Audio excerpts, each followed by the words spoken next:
Thank you.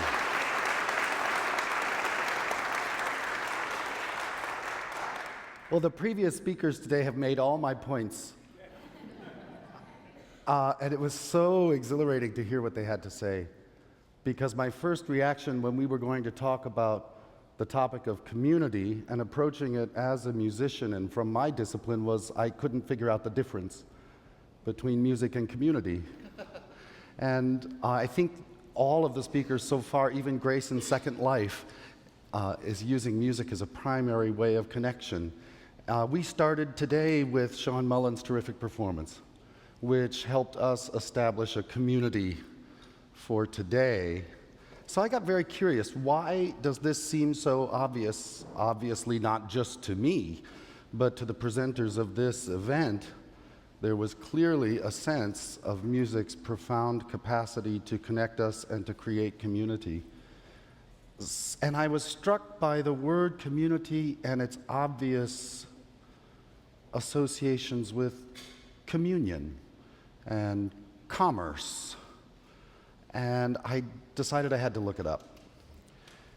And one of the most interesting things I found is that in the Indo-European root from which we get those words, the main meaning is to go, to move, to take action, and to have exchange. And I find that to be very vital and fluid, because one of the things I was having trouble wrestling with is what is a community? It's the same problem I have with music. What is music? These are indefinables for us somehow, and in their very indefinability, they endlessly fascinate us, and we come up with all kinds of inadequate definitions. And certainly music shares this kind of fluidity and inability to pin down. I think in this particular community today, we have many communities. I know in my ASO family, I have tremendous numbers of communities. I know as an individual, I'm a member of many diverse communities. I am not just one thing.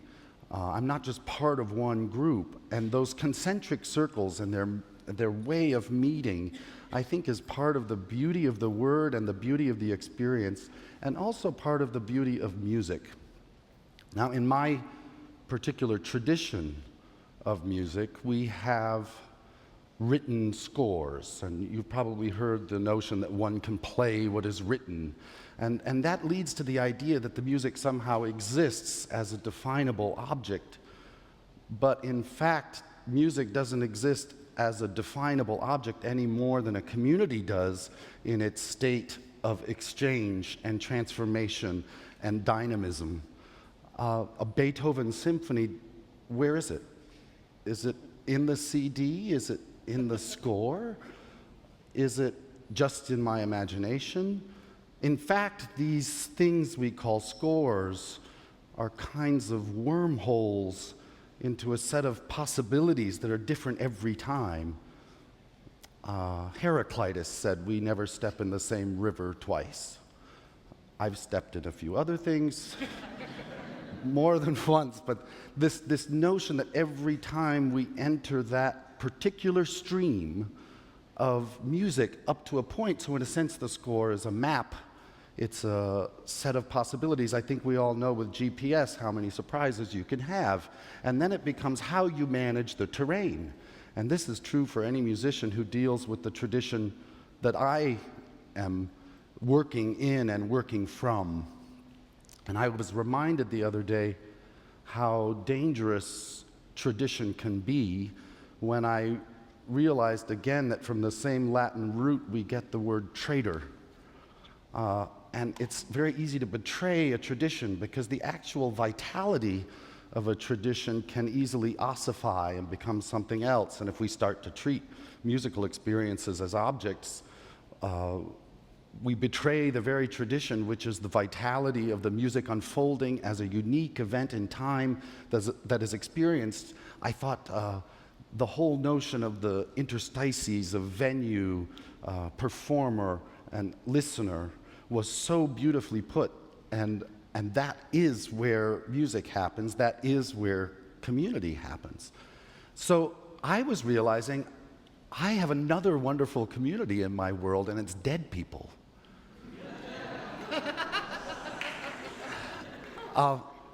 And for someone who has devoted so much of my life's work and my time and my energy to living composers, it's true that we're all working out of this tradition of this tremendous gift of voices and ancestors from our past who feed us and fuel us and inspire us. There's a beauty to the fact that we have those maps that they left us, which is very special. And it led me to thinking, too, how important in community it is for us to recognize our past so to better prepare our future. A wise man once said, the present moment is given to us to repair the past and prepare the future. And this recognition and inclusion and digestion of our own history, our rich, beautiful history, is so critical, I think, to our future. One of the most beautiful things that's happening right now in music is this multiplicity and diversity and meltdown. It was beautiful to see in the hip-hop artists how many different musics and cultural backgrounds are coming to create that as a new language, really. And I'm very grateful that in my work I get so much opportunity to live with the great minds that I do. It's very humbling to spend time with someone like J.S. Bach or Mozart. And I think our musical richness and diversity could never have existed without these really musical giants and pioneers who created this possibility for us. I was also reminded then that Nemezuna is the Greek goddess of memory, and she is the mother of the 9 muses. And so there is something that the creative stuff is memory itself, that our consciousness is built from memory itself. It's also true that in ancient Greek civilization, music was understood to be a galvanizing and effective force in the same way we've heard about today. Plato's Academy, before one studied philosophy, one studied arithmetic, geometry, astronomy, and music. And interestingly enough, he also talks about music's potential effect on people. You shouldn't play certain kinds of music for soldiers before they go into battle because it'll weaken them and so on. But it's also true that the mathematical ratios within music connect to the ratios that tell us about the orbit of our planets. And it made me realize we also live in that community, which is musically connected. That tradition in music persists through the Middle Ages. There's a beautiful musica speculativa tradition that comes from the Greek and persists. And what you may know as do a dir has another more lofty origin, those solfege syllables, which is dominus being the God absolute, re, the regina caeli, the moon, mi, microcosmos, which is man, fa, fata, which is our solar system, sol, our sun, la, lactea, which is the Milky Way, and C, which is Siderius, which is all stars. So there's this beautiful enmeshment in the history of music of an understanding of our place in the world and our capacity to interact with every community that we live in, which isn't just the human one. That lofty notion of music making certainly persists into later what we know better as classical music. Beethoven called music highest philosophy. Mozart embedded his music with symbols of masonry. Verdi made all kinds of important and profound political statements through his operas that were part of the Risorgimento in Italy. Shostakovich made all kinds of subterranean protests to the Soviet regime under which he suffered.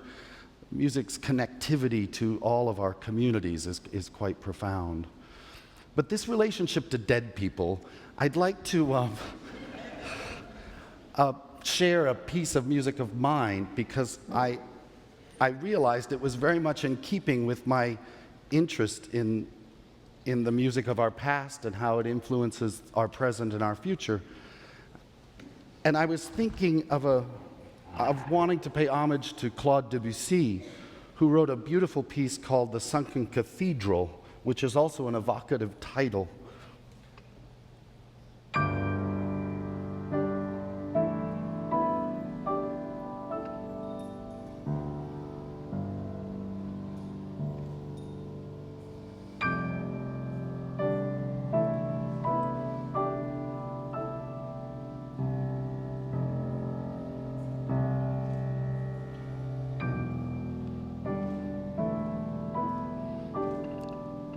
Now, at this point, there's a tune that has always haunted me.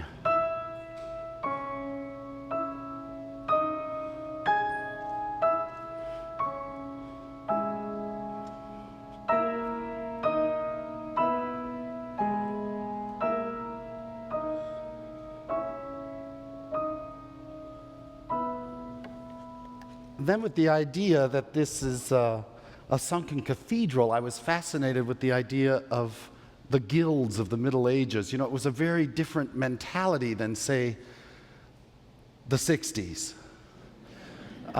The notion of the individual as hero that gets rise in the 19th century and then sort of goes crazy was not part of the picture. And medieval composers often took each other's music and used it, and it was a way of honoring their colleague, and they would take it and subtly change it and use it to their own effect, a practice called troping. So I was fascinated with this idea of guilds and of the community of artists who are working together, or if you think of the way Da Vinci worked in his studio or other Renaissance artists, and this collaborative effort of the community of artists themselves.